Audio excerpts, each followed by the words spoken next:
And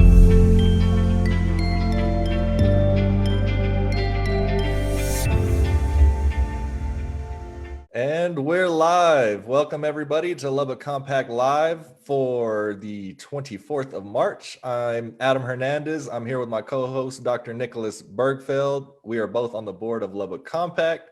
And this is a show all about informing citizens about what's going on at City Hall, updates around the city, what you can do to get involved in the civic process if you so choose to do that. And so we're glad you're here. And next week, we will actually be able to allow people to call in. You'll be able to call in on the Zoom if that's what you would like to do. But for today and every week also, you can also put your questions in the comment section. And we have a moderator that will pass those along to us and we will get those answered. But again, next week and then moving forward after that, you'll be able to call in. That way you don't have to type out a long question if you have a long question, and we can answer in different ways. So we'll go ahead and kick it off with our news and updates from Dr. Nicholas Bergfeld. Yeah, hey everybody. And just a reminder that we always want to hear feedback from y'all and engagement from y'all. And so if there are stories or events or things that you think we should talk about during the news segment, please ping us on the Facebook page for the Lubbock Compact, and we're happy to include those and incorporate those. We really want this to be part of a community bulletin board to make sure that we're all well informed of the issues of importance happening in the community. So from the top, so right now, actually just as of yesterday, the City of Lubbock's Public Health Department is now allowing for anyone over the age of 18 to start booking their appointments for the COVID vaccines. So please go to either selectaseat.com or you can do that through the City of Lubbock's Public Health Department webpage or their Facebook page to look for that information. But please go ahead if you're over the age of 18. You know, we're doing great here in the city. The reason why we're sort of at this stage is because we've already done such a good job in getting our high risk populations vaccinated. And so now the focus is really going to be herd immunity, getting everybody vaccinated as much as we can. And also making sure that we don't forget populations and groups across our community that are either hesitant to receive the vaccine or have been inaccessible to most of us to be able to reach out. And so make sure that that's something you're aware of, spread that throughout the community. Really great thing happening here in the city of Lubbock related to that. So please book your appointments now. This Saturday, the East Lubbock Art House is going to sponsor a walk to end racism. Please, we're going to be out there. Would love to see you there. I know Adam would too. There's going to be voter registration opportunities as well for those who still haven't registered for the upcoming May special election. So you can get a couple things done at the same time, as well as connect with folks. If you have an interest in that, please go to the East Lubbock Art House Facebook page and follow the registration information to attend that. And we hope to see you out there on Saturday. In terms of city events over this past week, so for us, a big one was that the Parks and Recreation Board met on Monday to kick off the beginning of and this is one of the biggest things they do every 10 years, their process for creating a new master plan for parks in the city of Lubbock. Joshua Shankles, one of the board members for the Lubbock Compact, as well as the Garden City Initiative coordinator, gave public comments at that event asking for the Parks and Rec Board to make sure that as we go forward in this process that there's a lot of community input. So we really want you to also be engaged as well. And also advocating that we include some reforms to the way that we've been doing things in the city of Lubbock so that we can increase the number of neighborhood parks. This was actually something that was recommended in the 2011. So the last 10 years, the last time this plan was a master plan for parks were made, there was a strong recommendation for increasing the number of neighborhood parks throughout the city of Lubbock. We didn't follow through on that as a community. It's something that we really need to do. Finding ways to promote community gardens, and then also pursuing certain prestigious metrics by groups like the National Arbor Day Foundation, and increasing the tree canopy of the city of Lubbock. And so this is a topic that we're plugged into, and Joshua Shankles will continue to provide information and disseminate that to the community on this topic, but we really want you to plug in and engage in that as we go forward. Another topic related to it, so the Civic Park, the request for input round one just completed today. And so this is a very exciting project for renovating the area where the Lubbock Power and Light building currently is downtown. So that property now no longer needs to be used for that because LP&L services have been integrated into Citizens Tower. The proposal includes things like a cafe type kiosk, an event lawn, a festival street, areas for food trucks, ornamental plantings, as well as public art and possibly a splash pad as well. So a lot of community input has been good on that. There's going to be a second round of community input for the Civic Park that we very much so would love for you to also give input on. This is a project that the City Council cares a lot about. They're calling it the front lawn for the city of Lubbock. And so really make sure that you have an opportunity to voice the types of things that you would want to see for the community's front lawn. And then finally, today, actually, right as we're doing this recording, is the open house for Module 3 of the Unified Development Code. So this is a very policy wonky kind of thing, but Unified Development Codes are zoning codes. So how areas of your community are regulated is determined by a Unified Development Code. They're currently talking today about actually a very controversial issue in the city of Lubbock. Billboards is one of the big issues in Module 3 that they discuss. And they make some recommendations around that are, there's sides on both of this issue. If you're new to the Lubbock community or if you haven't been here too long, something you've probably noticed is that we have a very, very small number of billboards throughout the city of Lubbock, and that signage in our community is also quite limited. This was actually through the efforts of activists quite some time ago, led by community leaders such as Louise Hopkins Underwood, to ensure that the skyline of the city of Lubbock would be kept pure, and one where the things that we would see throughout our community are the arts rather than commercial graphics, things like that. So it's a topic that comes up quite frequently because a lot of business owners would like to see the ability to increase the amount of signage they have in billboards. And so it's a topic that we'll still get a lot of interest in and hear feedback on.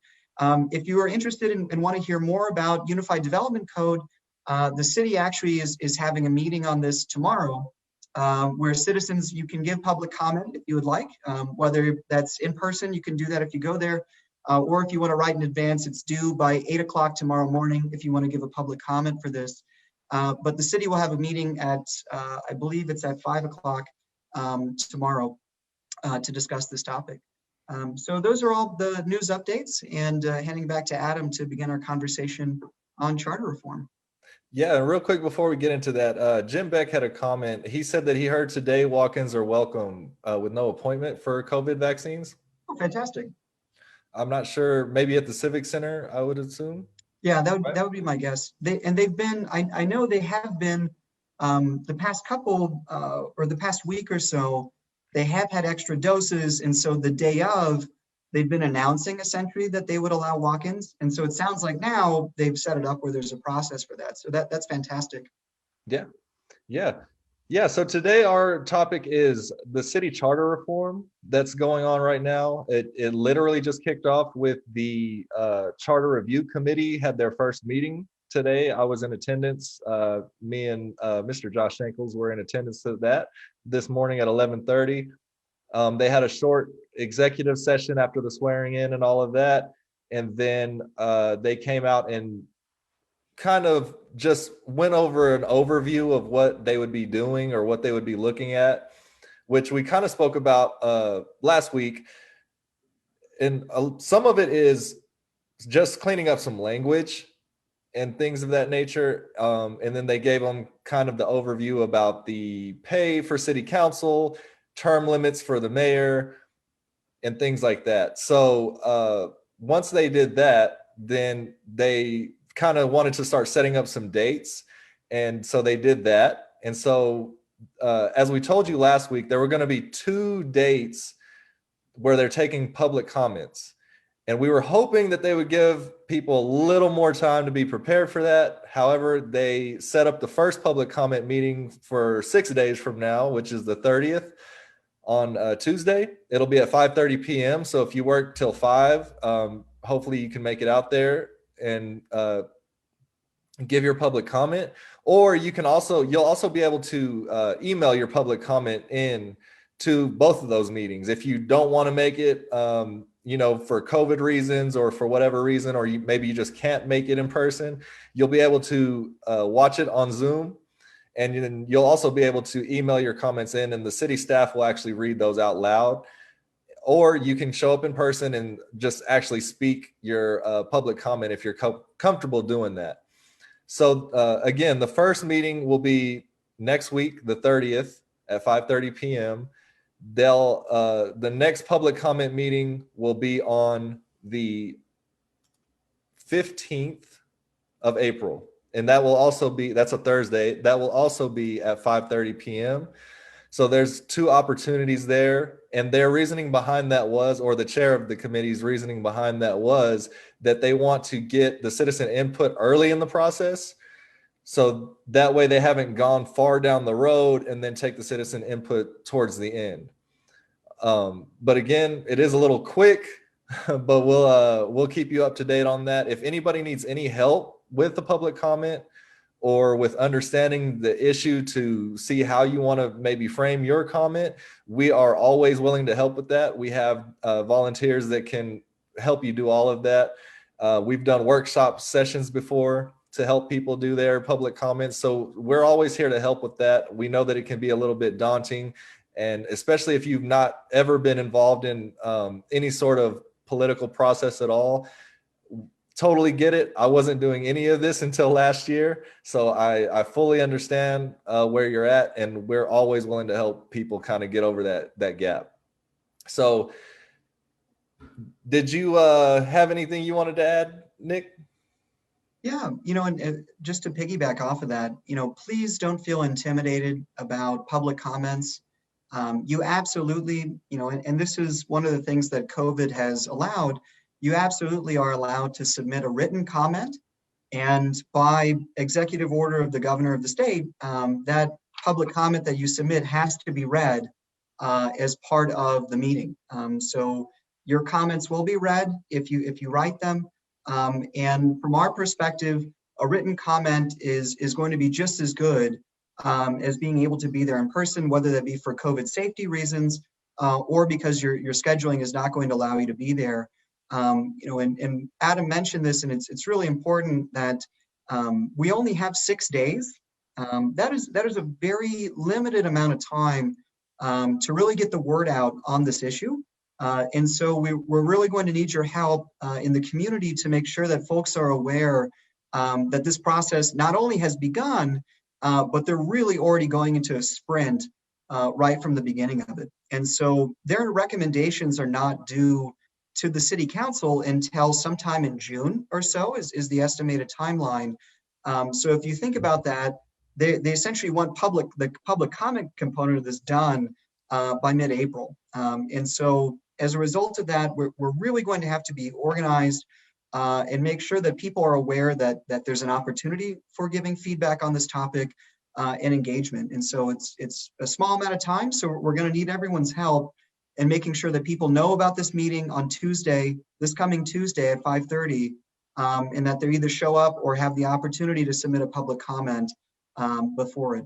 So, I think that to me would be the part that I want to add, just sort of as we're beginning the discussion about it and diving into this topic more fully. Yeah, and I'm looking for the email, Nick. I don't remember it right off the top of my head. What is the email to send the public comments? Do you remember?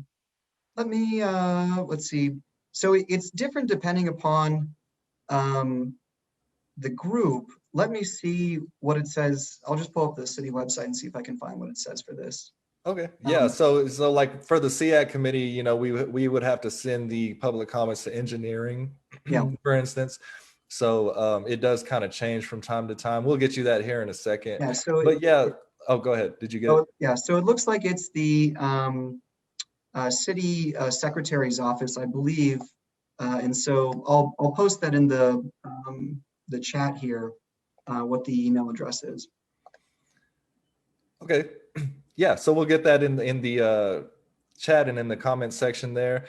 And so I kind of want to talk about, like, what is this all about? Why is it a big deal? Why are we talking so much about city charter reform.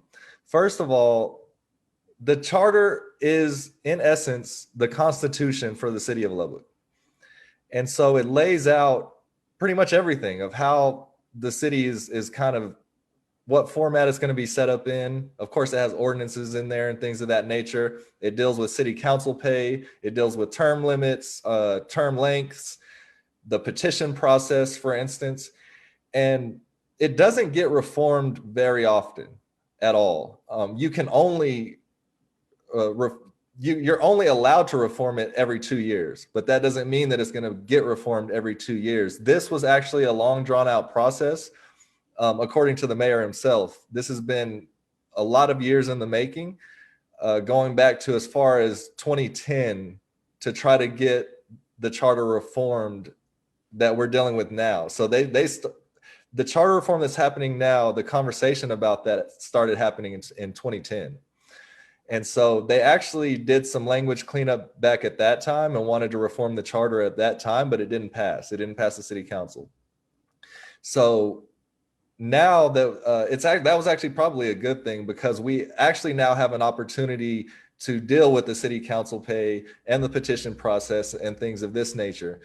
So it's a big deal because currently the city council is not paid a living wage. The mayor makes $75 a month. The city council members are paid $25 a month. And so clearly not a living wage. So if you look back through history and even the current sitting city council, you either have to be independently wealthy or retired, because it's basically a full-time job that you're in essence not getting paid for. And so again, if you look through the history, that pretty much describes every single city council member that's ever sat on the city council. So what would paying them a living wage do, which is what we're advocating for? It would actually create a larger pool of people who it would even be practical for them to run for office. So say, for instance, you're in your anywhere from your 30s to your 50s, you're not retired yet, but you have the life skills, life experiences, the capability to serve on city council, but it would not make sense because you can't do a full-time job and not get paid for it, especially if you have a family and things of that nature. So right now, that's just out of the question for a lot of people. It doesn't mean that automatically, if we pay them a living wage, that we're just going to automatically have all these people, but it's going to open the door. It's going to create the environment for that to even happen. And so we know what it looks like when we don't pay them a living wage. We can't say for sure what it looks like when we do pay those positions a living wage, but we know what we've been dealing with. And what I mean with what we've been dealing with is that the diversity has been very low on the city council. For a really long time in Lubbock, all the city council positions were at large, meaning they could be elected from anywhere in the city and they spoke for the whole city. That was that way from pretty much 1909 for 75 years until 1984. We finally got a Hispanic woman on the council, Maggie Trejo, and a black man, TJ Patterson, on the council. It took 75 years for that to happen because all of those positions were at large. And there was a big legal battle that took place to make that happen, to where now we have single member districts where you have each city council member represents their own district. So again, we don't know what it looks like if we pay them a living wage, but we know what it's looked like up until now. And we haven't had a lot of representation for the historical neighborhoods of Lubbock, such as East Lubbock, North Lubbock, and now it's starting to creep into Central Lubbock. And so that's an issue. So that's kind of what we're advocating for, is to pay them a living wage. And that's why we feel that part of it is important. Another part of it that we feel that's important is the petition process. So the petition, anybody can get 5 people together as an initiating committee and go down to the city secretary's office, file the paperwork, and start a citizen's petition to put an ordinance in front of the city council. We tried to do that last year with the impact fee situation. there was other groups that saw us do that and used it for the sanctuary city for the unborn situation. And so the issue is not necessarily that they were able to get the signatures that they needed to put that in front of the council. The issue is that ultimately, if that passes, it's illegal because federally it's not gonna uphold, right? So now, if it does pass in the ballot, which is what happens if the city council shoots it down, then the initiating committee has the option to put it on a ballot for the citizens to vote on, which is what's going to happen on May 1st. So if the citizens vote that they want that to go through and they vote it in, then Lubbock is going to be on the hook, meaning taxpayers are going to be on the hook for the legal battle that's going to ensue after that. And then it's not even going to stand. So what we're proposing in the petition process is, one, to modernize it and to make it to where you can get those signatures online digitally, because currently you have to get them all on paper, signature, pen. We were trying to do this during a pandemic. It was very hard. And the number that you needed when we were doing it was almost 4,000 signatures. And so that's the other part of it, is currently the amount of signatures you need is based on the number of people who voted in the last election. Well, due to the pandemic, the elections for the presidency and the elections for the local city council were all at the same time. And so you had this big influx of people coming out to vote. So now, currently in 2021, if you wanted to do a citizens ordinance or a citizens petition, you would need something like almost 19 or 20,000 signatures, which is going to be probably pretty much impossible for anybody to get. And so we would like to maybe have that connected to the amount of registered voters, which wouldn't fluctuate as much from year to year. So that would be, in our minds, that would be a little better to have it some small percentage of the number of registered voters in Lubbock County. That's one part. The other part would be the ability to collect those signatures digitally. And then the final part that we're advocating for is, if an ordinance gets, or if a petition gets the signatures and the ordinance goes in front of council and council votes it down, that before it's able to be put on a ballot, that it needs to be vetted for the legality of that ordinance if it should pass. And so this will kind of, one, it will make it easier for citizens to put ordinances in front of the council. And then two, it'll make it provides some protection so that we're not on the hook for unnecessary legal fees if you pass an ordinance that's going to ultimately be illegal, basically. So that's that part. And the term for the mayor is currently 2 years. The city council members are 4 years. So the other thing that we're advocating for is for those to just match, for the mayor to be 4 years and city council members to be 4 years. Outside of them just matching and there not being any real reason why it's 2 years, the other issue is that the mayor effectively has to campaign for a whole lot of his time in office, his or her time in office, and that takes them away from the job. I mean, so that's kind of why we're advocating for that. Really not much more to that. So an issue that came up outside of these things in February, kind of out of nowhere, was the Lubbock Chamber of Commerce put a survey out to their network of businesses that they have signed up to the Lubbock Chamber of Commerce. And it was about charter reform. They asked about, what did people think about the city council pay? What did people think about the term limit? And then they had a question in there that nobody had discussed on the council or anything that we had heard of before, which was, would people be in favor of adding 2 at-large city council members to the city council?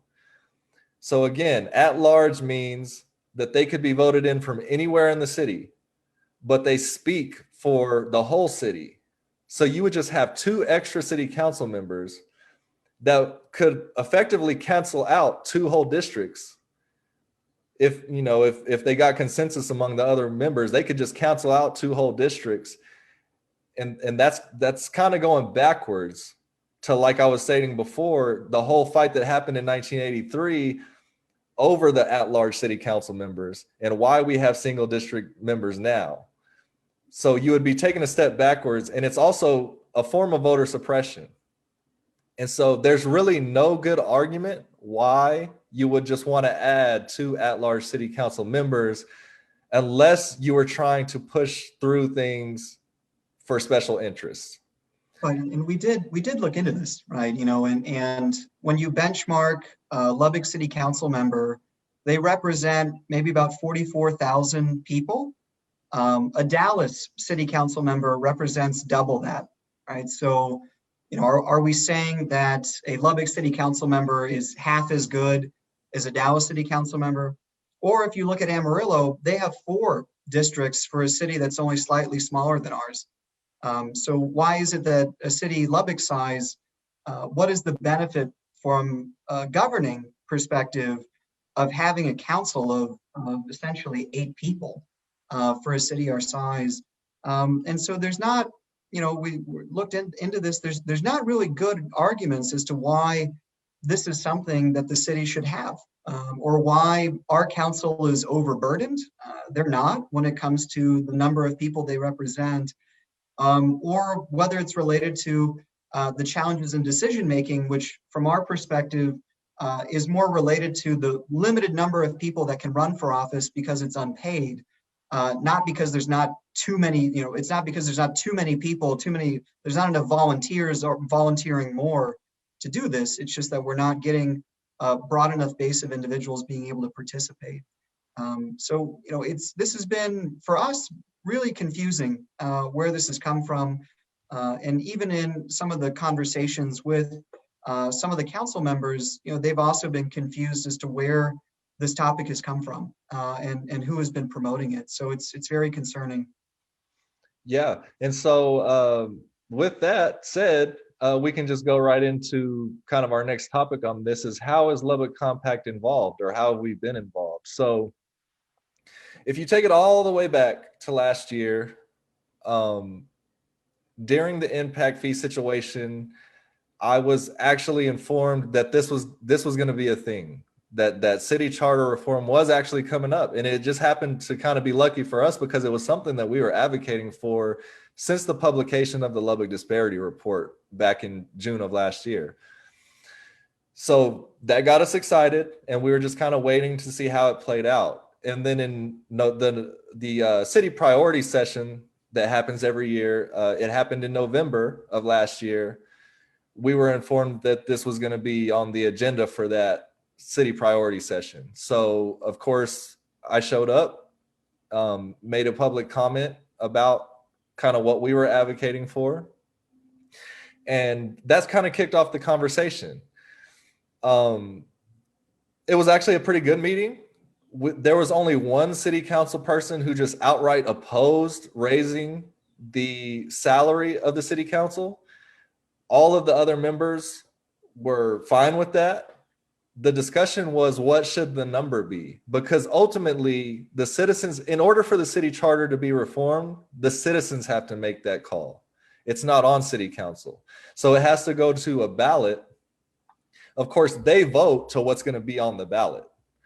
So once it goes on the ballot, then the citizens decide. So they were not sure what the citizens would approve of.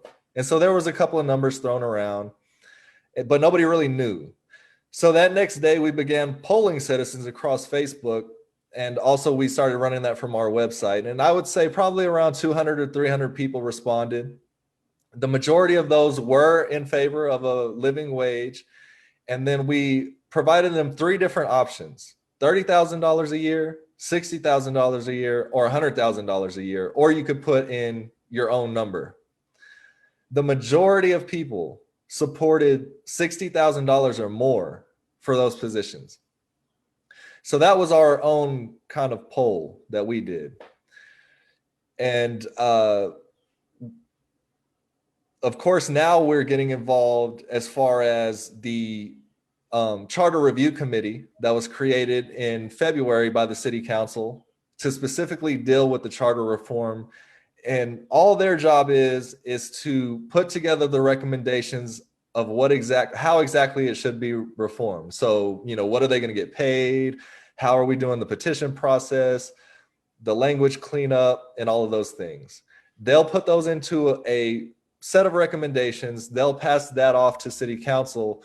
City council will vote that to go onto a ballot, and then the citizens will vote on that on November 2nd. So currently, like we said, the first charter review committee meeting happened today. It was supposed to be every Wednesday. They've kind of already shaken that up a bit, because when they do those public hearings, like on Tuesday of next week, for instance, they're also going to do their meeting that day. And then when they do the public hearing on April 15th, which is a Thursday, they're going to do their meeting that day. But for the most part, they'll probably be on a Wednesday. It's looking like they're going to be earlier in the day, probably 11:30 a.m. We are allowed to be there, but we're not allowed to make public comments except for at the public hearings. But we will definitely be there in attendance to see what's going on, to hear what's going on, so that we can, as quickly as possible, inform citizens about the whole thing. So that's pretty much how we're involved in it, how we're going to be involved in it. And, we're just going to stay on top of things. So we do have a question. Oh, from Kate Peasley on Facebook. What is the potential benefit of 2 additional at-large council members? Now, I'll hand this off to Nick because he does have a lot more experience in the, city governing side of things. There's really not any, this is a short answer, but I'll let him explain from his perspective. Yeah, so how would you approach a question like this? And so the first is to look at it from the lens of equity. Are there parts of your population that are not being well represented in your current system? And in Lubbock, we actually experienced the opposite of this with at-large council positions. And so when Adam was talking about some of these civil rights cases that happened here in Lubbock, and then the big change that happened in 1984, that was essentially because Lubbock's system of at-large council positions had been challenged as being discriminatory against broad swaths of the Lubbock community, specifically communities that were living, we'll say, north of Clovis Highway or west or east of I-27. And so this was something that actually happened at the federal court level, where the city received a court order that forced it to transition from the at-large system that through the court cases was shown to be discriminatory. And one of the unfortunate sort of shames that we all carry as Lubbock citizens that came out in this process during expert testimony. So under oath, the former editor for the Avalanche Journal outed effectively all of the original writers of the city charter as members of the Ku Klux Klan. And so there's a very unfortunate history when it comes to at-large positions and looking at this through the lens of equity. And so in Lubbock, we have already struggled with this. And so what you could actually say is when Lubbock was smaller in size, we actually had a council that was a bit too large because it got divvied up in such a way to make sure that minority representation existed on the city council. And so when our city was actually smaller, when this was all done, actually having a council of 6 individuals was a bit large for our size.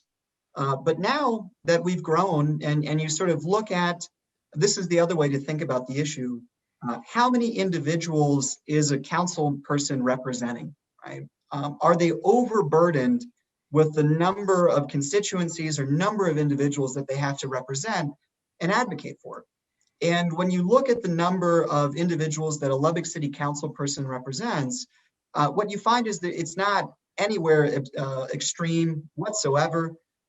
In fact, it's really quite small because of that historical fact that we had a little bit too many districts from a per capita or population basis as part of the court order from 1984. And so because of that fact, our council is pretty rightly sized for a growing mid-sized metropolitan city that we are.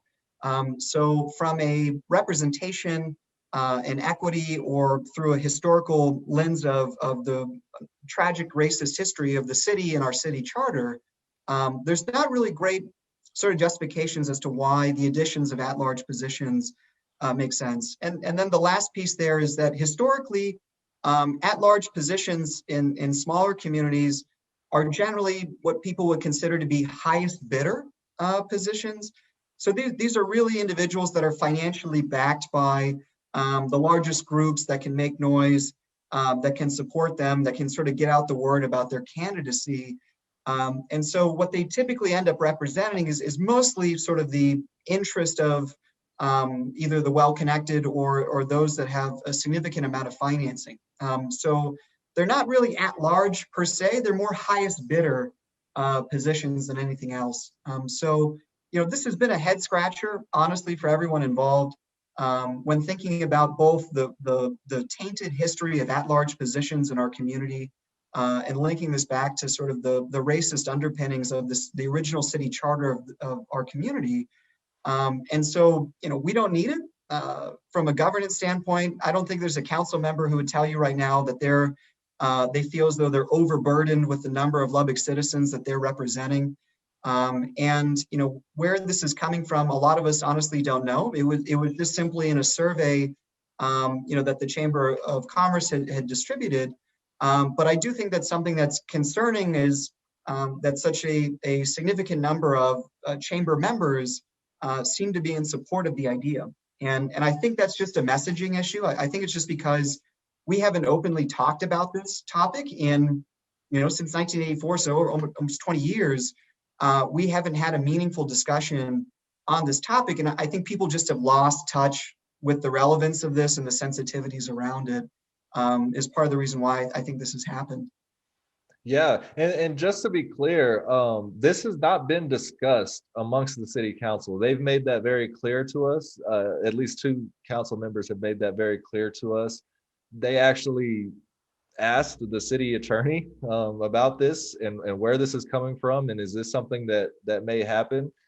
Again, they have not had a conversation about that. So we're just trying to stay ahead of the game on this because of the seriousness of that issue. It's just not something that should be taken lightly, because if that happens, bad actors can get in there, and we've seen this in the past, and really bad things can happen for a really long time, depending on what side of the coin you're on, of course. If you're on the other side of the coin, then that could be, really good for your community, because you kind of get to do whatever you want or get everything that your community wants. Problem with that is that it comes at the expense of whoever is being left out. And a big part of Lubbock Compact's struggle here in the city is that on behalf of East Lubbock, where I'm from, and North Lubbock, and also Central Lubbock at this time, but more so East Lubbock and North Lubbock. And I say more so because those were historically and continue to be the most neglected areas of town when it comes to policy, when it comes to resources, and pretty much everything you can think of across the board. If you look at COVID vaccination or the COVID testing sites, for instance, there's none in East and North Lubbock. And I don't even know if there's any in Central Lubbock, actually, but the majority of those are in South and Southwest Lubbock. Even though we know by all of everybody's estimation that communities of color were the ones being most heavily affected. So these kind of things have gone on historically. This is just one example, and we could go on forever, and we could have every show be about the disparities when it comes to East Lubbock and North Lubbock in particular. So this is a really big thing for me, for sure, because except for the past 3 years, I lived the majority of my life in East Lubbock, and have experienced the effects of that neglect of city policy. And I still see it when I still go and visit. I still have family, friends, and all of that over there. I'm still there all the time. And you can still see the same disparity that I saw when I was a teenager there to this day. And so that's just a big part of what we do here at Lubbock Compact. And it will continue to be until we're able to move the needle enough to where we can say that that's not the case. And so that's kind of where that is. But yeah, there's really no good reason at all to add at-large members here in Lubbock, Texas, at all. And the Lubbock Chamber released their results of their poll that they put out, and they said that, you know, the majority of their people were in support of that. And then they mentioned a few cities that have at-large members. I don't know what the benefit is to those cities. I can tell you one of them was Abilene. I can tell you that I've spent a lot of time in Abilene in my younger years because a big part of my family on my dad's side lives there. And we spent a lot of time there during summers and extended periods of time. And Abilene could use some work as well. So I don't know how well that's working out for them, but I know that was one of the cities that they had put on there that have at-large members. But again, just overall, it's not a good idea. No reason to have them here. And it's really, if you just want to break it all the way down, it's a setup for voter suppression. And we know that that's a big deal happening across the country, that there's legislation trying to be pushed through in like 48 states, over 200 pieces of legislation trying to be pushed through that are voter suppression legislation. And so this is not just a problem here in Lubbock, it's a problem all across the country, but we deal with mostly Lubbock. And so we are not okay with that. And it's just not a good thing. Yeah, and we see this in so many levels. You know, and that to me, I think is one of the challenges here. Policies build on top of each other and create systems of oftentimes oppression. And when you look at the history of the East Side, that's a very clear lineage there. Whether that be from exclusion from political representation in the original city charter, or sort of subsequent events that have occurred. You know, one of the topics that we were involved in was related to industrial land uses and the ways that those were used essentially as barriers to economic opportunity. But it continues. I mean, a lot of what you see and a lot of the deterioration of the East Side that we've seen over time has mostly been because policies have been done to the East Side rather than the East Side being able to control its own policies. And so whether that be urban renewal, which effectively destroyed the retail and commercial activity within neighborhoods, because in exchange for the dollars that you received to build sort of new houses in the neighborhood, you also had to agree to rezone. And you actually had to go to a style of zoning that didn't allow for commercial activities and retail activities to happen in neighborhoods. What we now know from an urban design perspective is that that's a good thing to have. You actually want to have economic activity in a neighborhood. You want individuals to be able to have a little bodega or a pharmacy or even a movie theater that was in Chapman Hill neighborhood. You know, you would want these things to be a part of the community. These were assets for the neighborhood to feel that they were connected to. That created a sense of identity. And it continued through there. After urban renewal, desegregation, and the way that, again, an at-large school board at the time, right? So no representation of the East Side in terms of making these choices, how an at-large school board determined how the city would desegregate its schools was incredibly inhumane to both the North and East Side communities. The subsequent closing of elementary schools on the East Side for budgetary consolidation reasons, is what LISD said at that point. The creation of I-27. And the thing about that, I-27, what a lot of us don't remember is that it originally didn't come into the city of Lubbock. It wasn't until, I believe, 92 where the final extension of that was built out through the entirety of the city.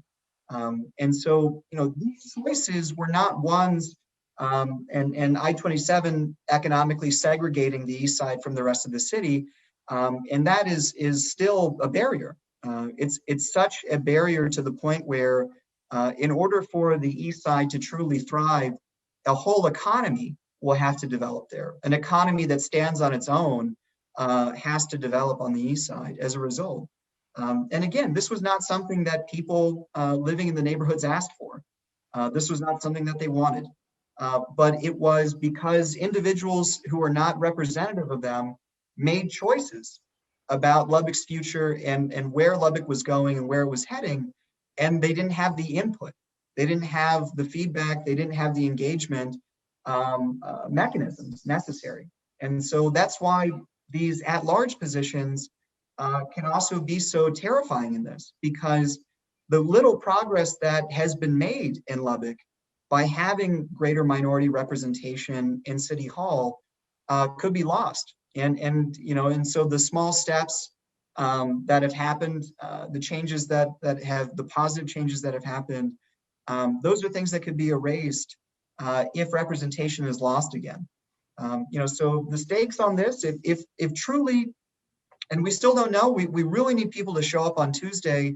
And hopefully this committee is not going to be thinking about at-large positions. This is still an up in the air question. But if that ends up becoming the case, this is an issue that should be at the top of mind and critical importance to all of Lubbock citizens, not just in the traditional northern and eastern neighborhoods and communities, but honestly across the older portions of the city of Lubbock. And the recognition of what would happen to their voice and how that would be diluted in city decision making if this were to occur. Yeah, and that's a great segue. We've got a few minutes here. If you do have questions, anybody, if you have questions, you can go ahead and put them in the comments and we'll get those answered for you. But that's a great segue into the public comments and our call to action to folks. And again, if you're not comfortable going to City Hall, or if you are not comfortable speaking in public, it would be good at least to send in your email comments. And it doesn't have to be anything long and drawn out. It doesn't have to be anything super complicated. Basically, you could just send them an email and say, if this is your position, I'm just saying, I'm not okay with adding 2 at-large city council positions. You could state your position on paying city council members a living wage, if you're for that or not, and the other issues if you want, but those are the 2 main things that could affect the city the most, one way or the other. So yeah, it doesn't have to be something super long. You don't have to be, it doesn't have to be a long, piece of literature that you're sending in. So I think they allow people 3 minutes. There's nothing that says you have to, have a comment that's 3 minutes long. You could have it a couple sentences and say, I'm not okay with 2 at-large members. And yes, I'm for a living wage for the city council, and that could be it. But we need the most people possible to do this. Because as Nick said, we've had people representing areas of the city and even the city at large that don't necessarily speak for the citizenry. And a big part of that issue has been that a lot of the citizenry just does not get engaged, either through they don't know how, or it's just not something they think about, things of this nature. And so that's kind of why Lubbock Compact came about, to inform citizens about these things, kind of tell them what is at stake and what they can do, because a lot of times beforehand, we just didn't have that information. So we do have, and your voice matters at a local level, right? There are 2 council members on the city council right now who won their elections by less than 10 votes, right? And so your input and engagement in the civic process in our community is huge. And I am seeing the question, and the one thing I'll just want to add to that question that I just see here, if this feels rushed, that Tuesday, when we're talking about this Tuesday event, the first meeting, public meeting for the Charter Review Committee, if it feels rushed, it's because it is. This event was announced, or this event date was set a couple hours ago. There is nothing on the city's calendar right now. The agenda is not published. The contact information for submitting public comments is not published. This is only 6 days away. It's a very, very important topic. And so it's challenging for us on the community organizing side as well, because this is really feels like a rush job. And if the intention is to make sure that all of the citizens are able to have input in this process, scheduling the first meeting 6 days after this committee met for the first time is a bit of a sprint for trying to get these things to happen. And I'll let Adam talk more about Tuesday and what's coming up. Yeah, so Kate had a question about, she wants me to kind of recap what's happening on Tuesday. So Tuesday at 5:30 at Citizens Tower is going to be the effectively the second meeting of the Charter Review Committee. And so what they'll be doing is they'll be holding a public hearing. And all that means is that they allow people to go and speak their piece and give their opinion on the issues at hand. And normally how this works is you have to speak about things that are on the agenda. Again, like Nick said, that the agenda is not published. I think the rule is they have 48 hours, correct, beforehand that they have to have it published. And they usually take up right until that 48 hours. So that's kind of how that works out. So it's a little frustrating in that way. But basically, that's kind of what we're telling you will be on the agenda is this issues that we're speaking about. So you'll be on agenda if your question or if your comment is centered around this issue.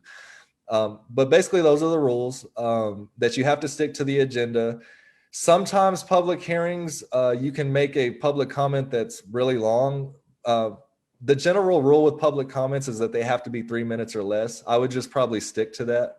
So they're going to hold the public hearing, which means they'll take public comments. So however many public comments they have, they'll listen to the people that speak in person.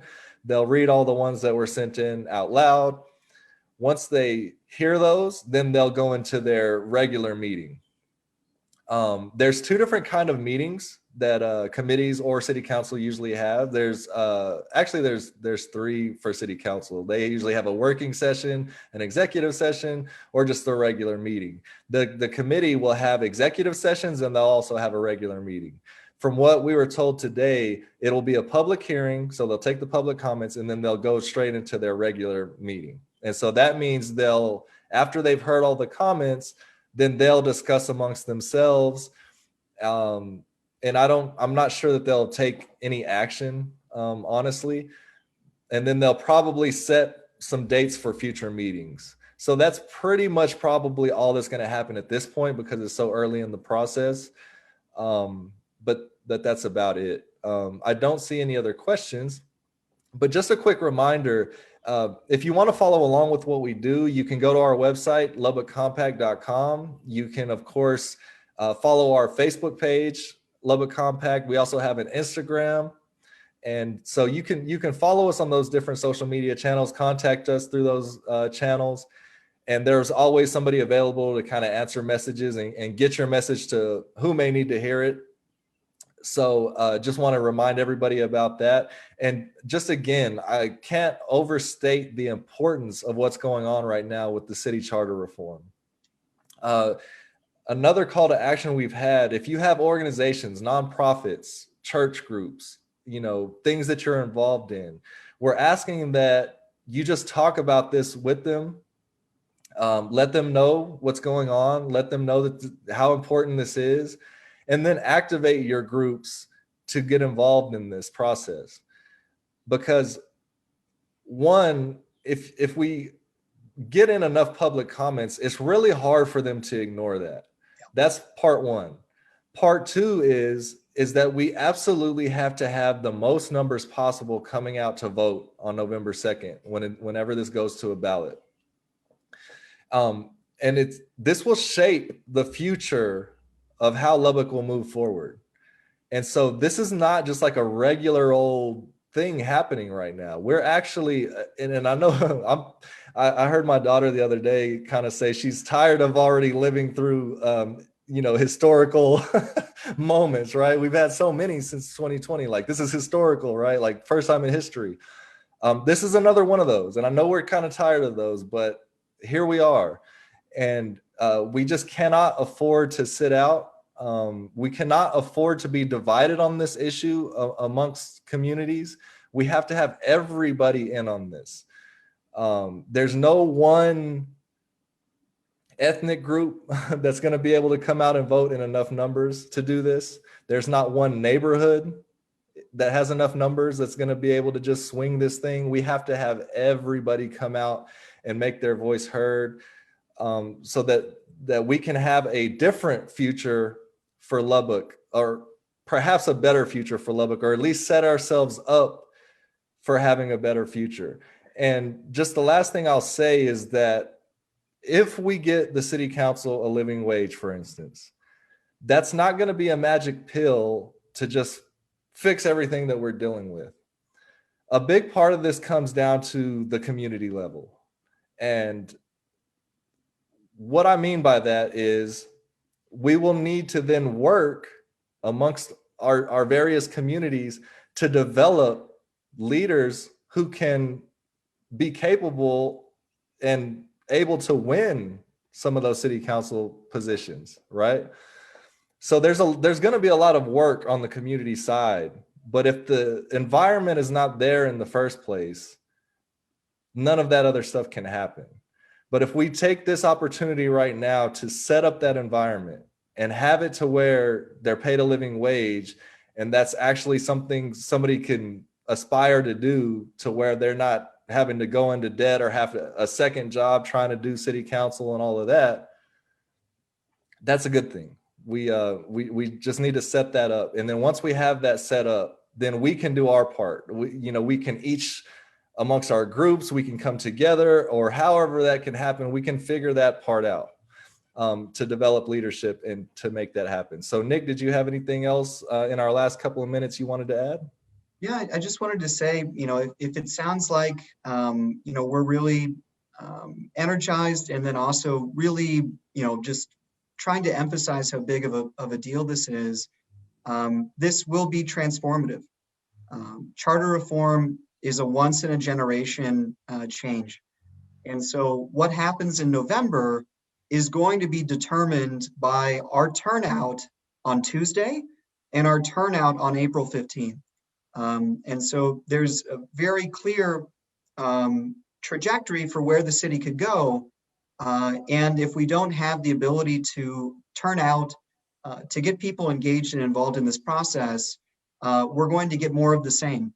And Lubbock, we're a city, we need to be able to change. We need to be able to acknowledge our past and find ways to move forward together. And so this is an issue of absolute critical importance.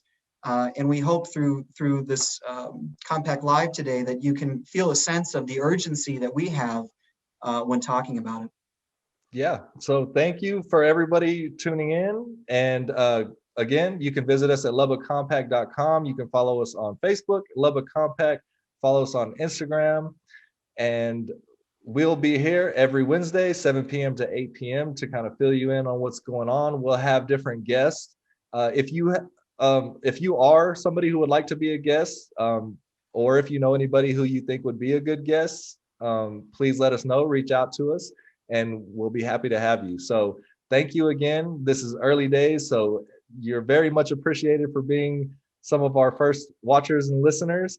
We'll also have, or we do have, a podcast channel where these will get uploaded in audio form. So if you're not able to watch the whole videos or whatever, and listening to podcasts would be a better solution for you, then we will have that available for you. We do have one last question before we get out of here. It was, when was the last time the charter was reformed? I want to say that it was for LPNL to restructure the board of Lubbock Power and Light, and I want to say that was 2004, maybe something like that. Right. So you're Since talking about 17 years ago. Yeah. Yeah. And since that point, there was a group actually in around 2010 that created new recommendations for reform. And the city council actually at the time, it just felt like such a big lift to go through charter reform that they actually just shelved those recommendations at that point. So this is not something that the council sort of enjoys lifting, and this task is quite difficult to really make everything happen. And so it's a very rare occurrence, Yeah. when this topic comes up. Yeah. Very rare indeed. Well, thank you, everybody, and have a great rest of your evening, and we will see you next week. Goodbye.